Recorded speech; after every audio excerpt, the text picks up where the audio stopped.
Second. तो आज यहीं पे हम ख़त्म करते हैं। Thank you.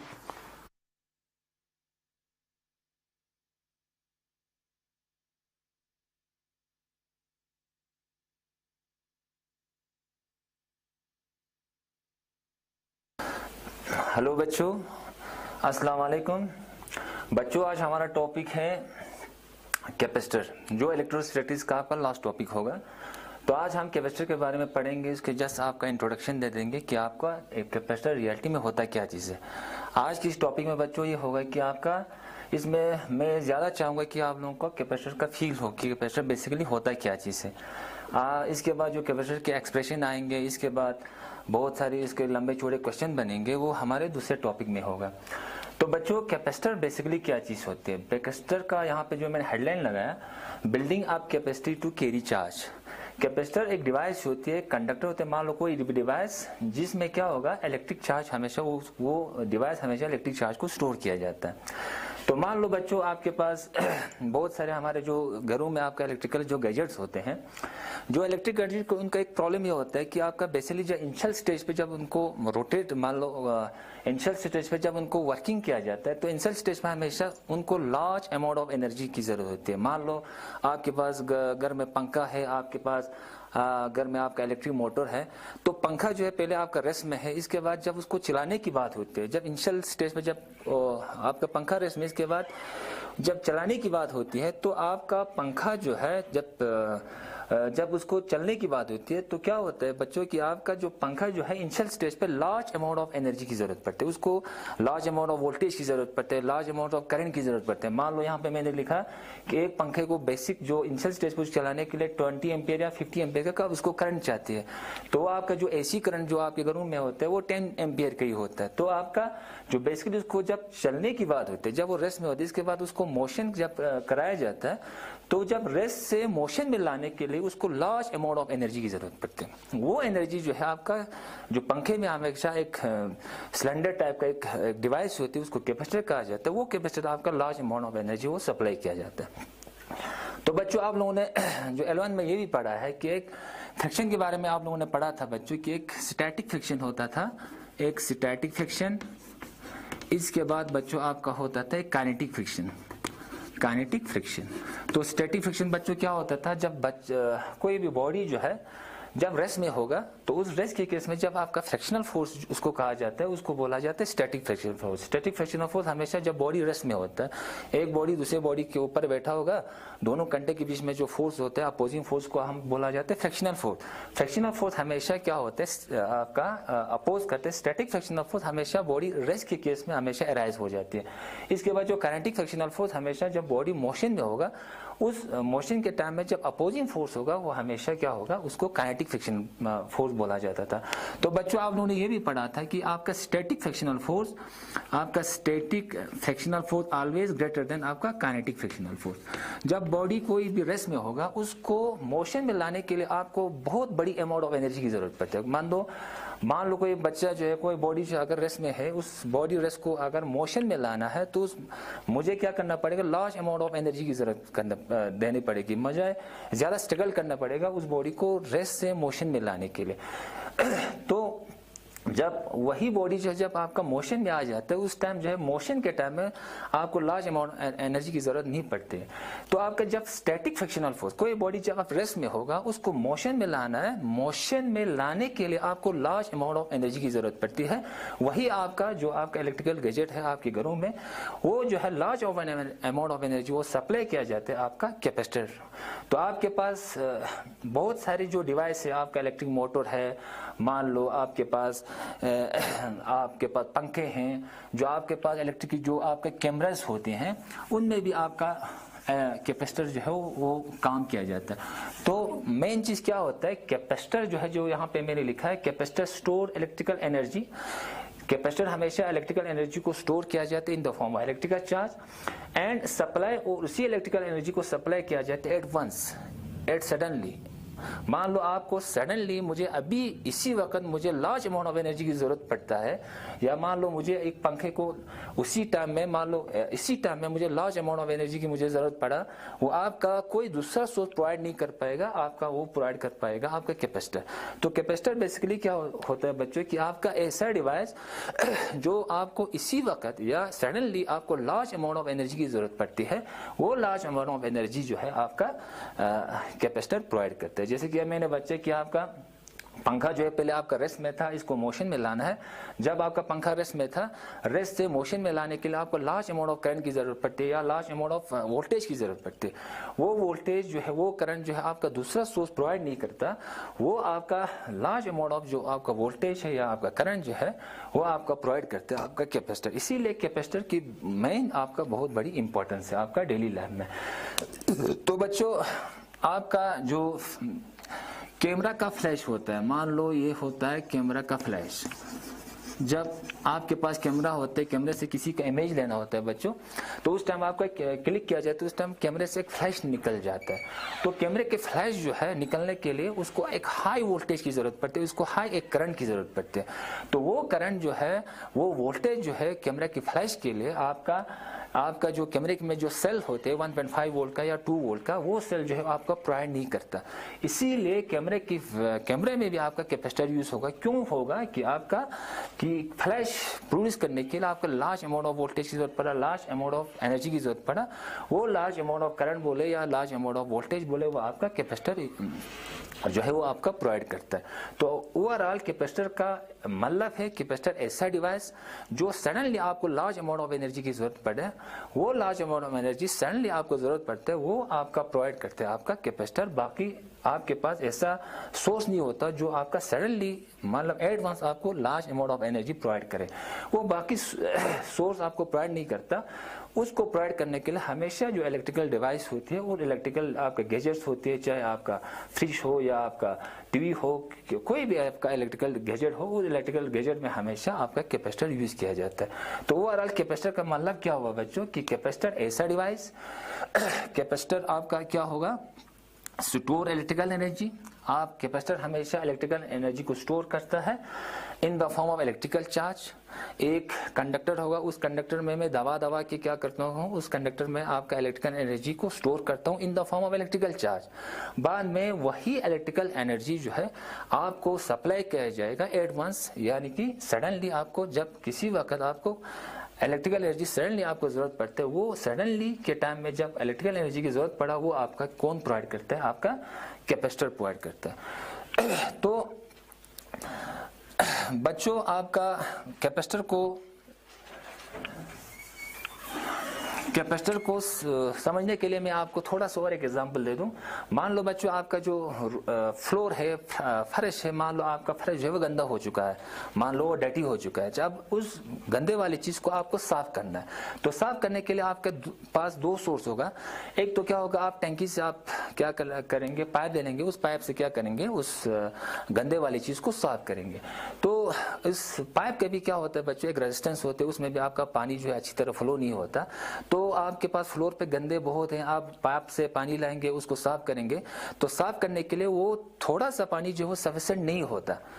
उस टाइम जो आप पाइप को यूज नहीं करेंगे, उस टाइम आप क्या करेंगे, आपका जो सेंटेक्स में जो आपका टॉप फ्लोर पे जो पानी होता है, सेंटेक्स से सीधा बाल्टी लेंगे, मान लो आपका 20 लीटर का या 50 लीटर का या 10 लीटर का कोई बाल्टी होगा, उस बाल्टी में फुल वाटर को आप फिलअप करेंगे। फिलअप करने के बाद पूरा वो बाल्टी जो है आपका फ्लोर पे डालेंगे। फ्लोर पे डालने के बाद वो पूरा जो है गंदगी जो है साफ हो जाएगा।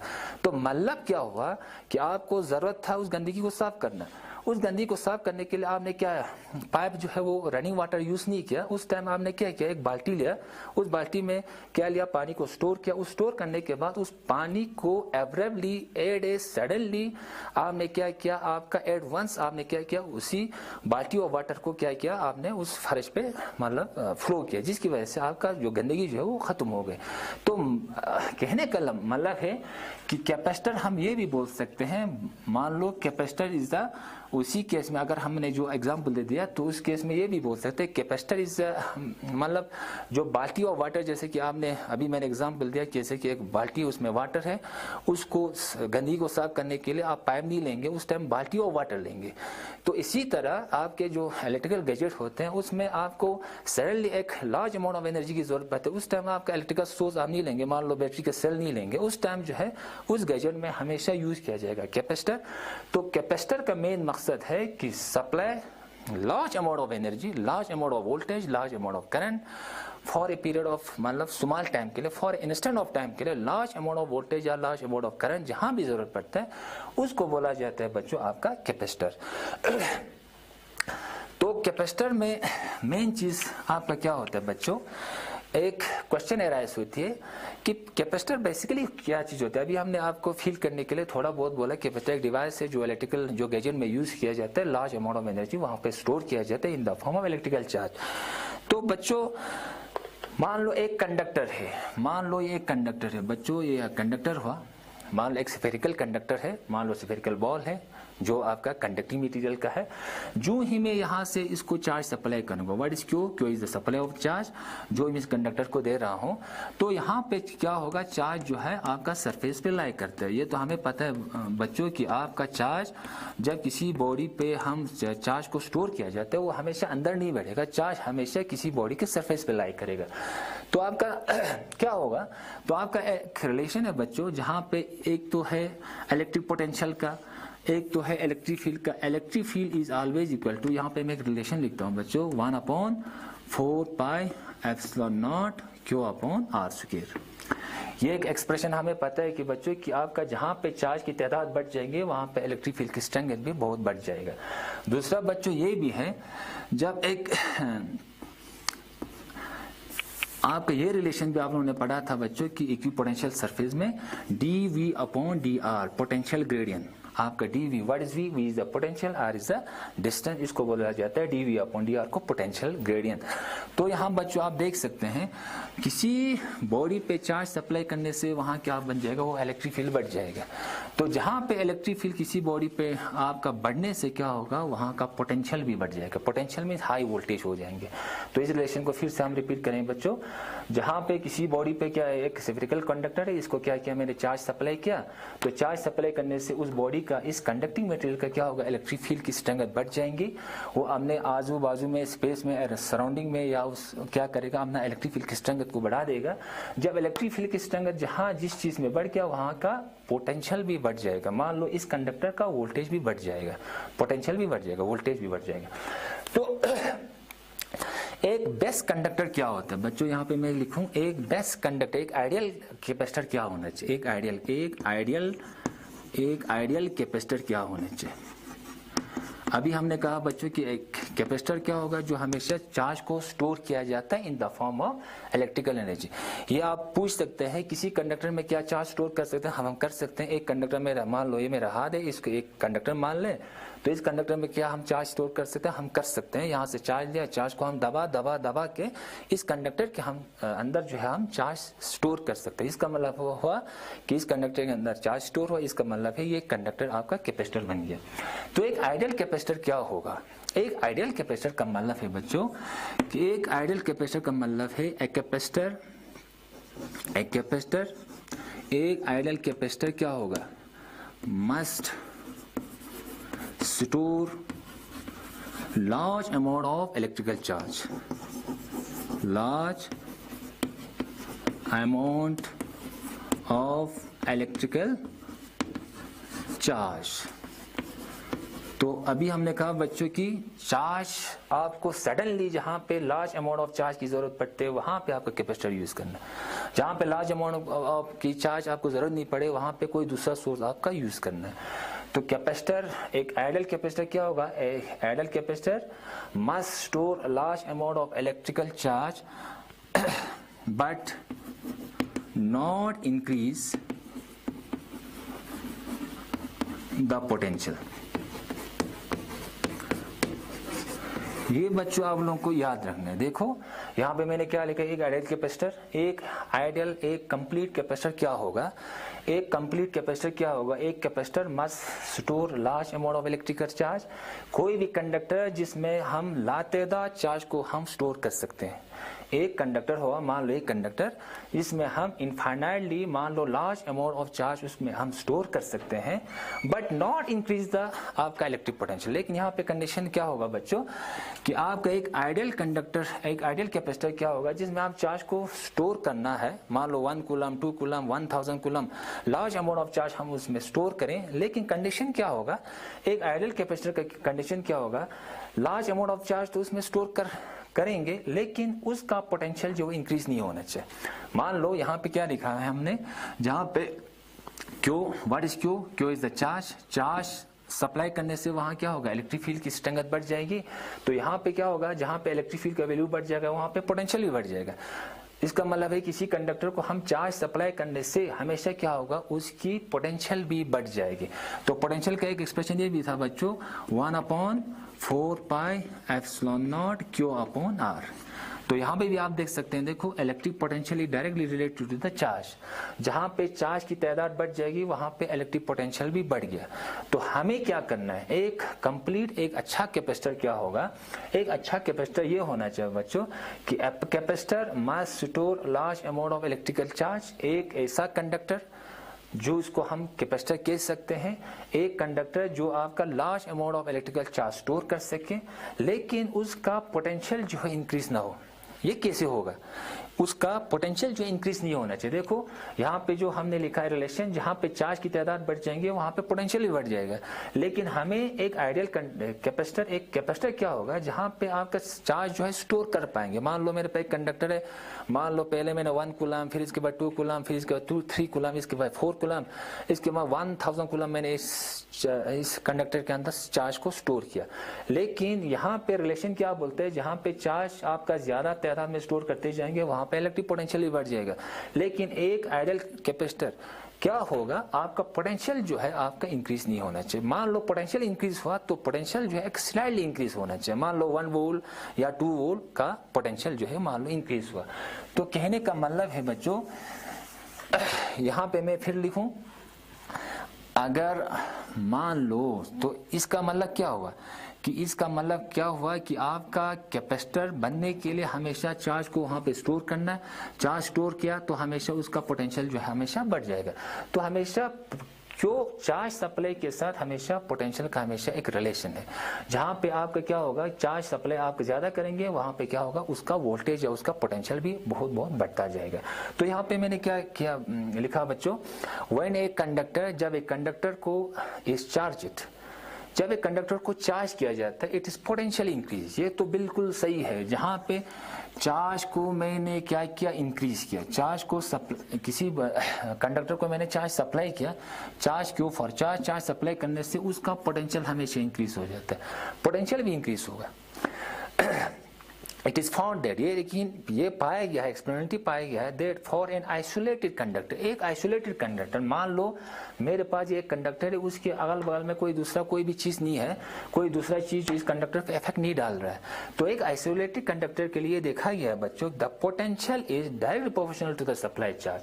तो आपका जो पोटेंशियल जो है वो potential V is directly proportional to the supply charge. जितना चार्ज आप सप्लाई करते जाएंगे उतना जो है आपका पोटेंशियल बढ़ता जाएगा। लेकिन एक आइडियल कैपेसिटर में हमने क्या बोला बच्चों कि आपका पोटेंशियल बढ़ना नहीं चाहिए, V जो है आपका इंक्रीज नहीं होना चाहिए। मान लो चार्ज बढ़ाते गया लेकिन आपका पोटेंशियल जो है आपका इंक्रीज बिल्कुल नहीं होना चाहिए। मान लो इंक्रीज हुआ लेकिन स्लाइडली इंक्रीज होना चाहिए। तो यहाँ पे क्या लिखा बच्चों कि when a conductor is charged, जब एक कंडक्टर को चार्ज किया जाता है, मान लो एक स्फेरिकल कंडक्टर उसको मैंने चार्ज सप्लाई किया, तो हमेशा क्या होगा, इसका पोटेंशियल हमेशा इंक्रीज होगा। क्यों, हमेशा सप्लाई ऑफ चार्ज करने से हमेशा उसका पोटेंशियल जो है इंक्रीज होगा। लेकिन फॉर एन आइसोलेटेड कंडक्टर, एक आइसोलेटेड कंडक्टर क्या होगा, एक कंडक्टर जिसका इर्द गिर्द स्पेस के अंदर कोई कंडक्टर बैठा हुआ है, उसके कंडक्टर को मैं चार्ज सप्लाई कर रहा हूँ, उसके इर्द गिर्द में कोई दूसरा जो है फोर्स नहीं है जिसकी वजह से इस चार्ज पे इफेक्ट करे, उसको बोला जाता है आइसोलेटेड कंडक्टर। तो एक आइसोलेटेड कंडक्टर के लिए ये पाया गया है क्या, कि आपका potential is direct proportional to supply charge. तो यहाँ पे क्या लिखा है, what is Q, Q is the potential, what is Q, Q is the supply charge is direct proportional to potential. तो यहाँ पे क्या होगा, सप्लाई चार्ज बढ़ेंगे तो आपका पोटेंशियल भी बढ़ेगा, जैसे कि ओम लॉ की तरह। ओम लॉ में क्या था, V is direct proportional to I था, तो वोल्टेज बढ़ते जाएंगे और ना आपका करंट भी बढ़ते जाएगा। तो यहाँ पे क्या होगा, आपका Q is direct proportional to V, supply of charge आप बढ़ते जाएंगे और आपका पोटेंशियल भी बढ़ता जाएगा, लीनियरली प्रोपोर्शनल है। लेकिन हमेशा ये V जो है आपका बढ़ना नहीं चाहिए, स्लाइडली इंक्रीज होना चाहिए। तो यहाँ पे क्या लिखा बच्चों, Q इज डायरेक्ट प्रोपोर्शनल, जो यहाँ हटाया तो यहाँ पे क्या होगा, C, what is C, C is a constant of proportionality. बाद में इस C का नाम दिया जाता है, उसको बोला जाता है कैपेसिटेंस। इस C को क्या बोला जाएगा, constant of proportionality, constant of proportionality, उसको नाम दिया गया कैपेसिटेंस। जैसे कि बच्चों आप लोगों ने ओम लॉ में क्या था, V is direct proportional to I, V equal to direct proportional, हटाने से यहाँ क्या बन जाता है, RI। तो R, जो R को क्या, R is a constant of proportionality, बाद में इस R को एक नाम दिया जाता था रेजिस्टेंस। तो यहाँ पे C क्या हुआ, C is a capacitance. C क्या होता है, दो चीज का रेशो होता है। यहाँ पे मैं बच्चों लिखूं, C is equal to Q upon V, C is equal to Q upon V। What is Q, Q is the supply of charge, V is the आपका वोल्टेज या पोटेंशियल। तो इसका मतलब क्या हुआ, यहाँ पे एक चीज बता दूं, जहां पे इस इक्वेशन के हिसाब से आपका क्या हुआ, C जो है दो चीज का रेशियो होगा, सप्लाई ऑफ चार्ज, दूसरा आपका वोल्टेज, आपका पोटेंशियल आपका इंक्रीज नहीं होना चाहिए। एक आइडियल कंडक्टर में हमने क्या बोला, एक आइडियल कंडक्टर क्या होगा, एक जहां चार्ज सप्लाई करते जाएंगे वोल्टेज बढ़ता जाएगा। लेकिन एक कैपेसिटर में क्या होगा, एक कैपेसिटर में चार्ज को जितना हो सके उसमें स्टोर करते जाना है, लेकिन उसका वोल्टेज जो है बढ़ना नहीं चाहिए, उसको बोला जाएगा आपका क्या बोला जाएगा, कैपेसिटर बोला जाएगा। देखो बच्चों, यहाँ पे मैं फिर आपको थोड़ा सा रिवाइज कर दूं, तो C, तो यहाँ पे देखो बच्चों, यहाँ पे क्या हुआ, मान लो एक कंडक्टर है, इसको मैंने 100 कूलम चार्ज दिया, इसके बाद 100 कूलम चार्ज देने से उसका पोटेंशियल जो है 1 वोल्ट बढ़ गया। दूसरा चीज लेता हूं बच्चों, मैं किसी कंडक्टर को 1000 कूलम चार्ज सप्लाई किया, उसका पोटेंशियल जो है 1 वोल्ट बढ़ गया, वोल्टेज जो है 1 वोल्ट बढ़ गया। तीसरे केस में मान लो बच्चों, मैं 2000 कूलम चार्ज किसी कंडक्टर को सप्लाई करता हूं और उसका वोल्टेज जो है 1 वोल्ट, मान लो 1 वोल्ट वोल्टेज, पोटेंशियल जो है 1 वोल्ट इंक्रीज हो जाता है। तो इस केस में जो ये हो गया फर्स्ट केस, ये आपका सेकंड केस, ये आपका third case. First second third में से आपका बेस्ट जो है आपका कैपेसिटर क्या होगा, बेस्ट जो है आपका कैपेसिटर क्या होगा। तो यहाँ पे देखो बच्चों, 100 कूलम चार्ज देने से 1 वोल्ट आपका वोल्टेज इंक्रीज हो जाता है। यहाँ पे क्या होगा, 1000 कूलम चार्ज देने से 1 वोल्ट इंक्रीज हो जाता है। यहाँ पे 2000 कूलम चार्ज देने से 1 वोल्ट इंक्रीज होता है। तो इन तीनों में से आपका बेस्ट जो है आपका कैपेसिटर होगा ये तीसरा। क्यों, इसमें चार्ज की तादाद बहुत ज्यादा है, 2000 कूलम मैंने चार्ज सप्लाई कर रहा हूँ और उसका वोल्टेज जो है 1 वोल्ट इंक्रीज होता है। यहाँ पे क्या हुआ, चार्ज की तादाद 1000 ही है, इस केस में 100 है। इन सभी केस में आपका क्या है, third case is the best आपका कैपेसिटर। इसमें क्या हो रहा है, आपका 2000 आपका चार्ज सप्लाई कर रहा है और 2000 चार्ज सप्लाई करने के बावजूद उसका वोल्टेज जो 1 वोल्ट इंक्रीज हो रहा है। तो इस केस में आपका कि एक बेस्ट आपका कैपेसिटर क्या होगा, बेस्ट कैपेसिटर क्या होगा, जिसमें आपका चार्ज ज्यादा से ज्यादा हो लेकिन उसका पोटेंशियल जो है वो कम ही कम इंक्रीज हो। तो बच्चों, इसके बाद जो अगला लेक्चर होगा हम यहाँ से फिर रनिंग करेंगे। तब तक खुदा हाफिज।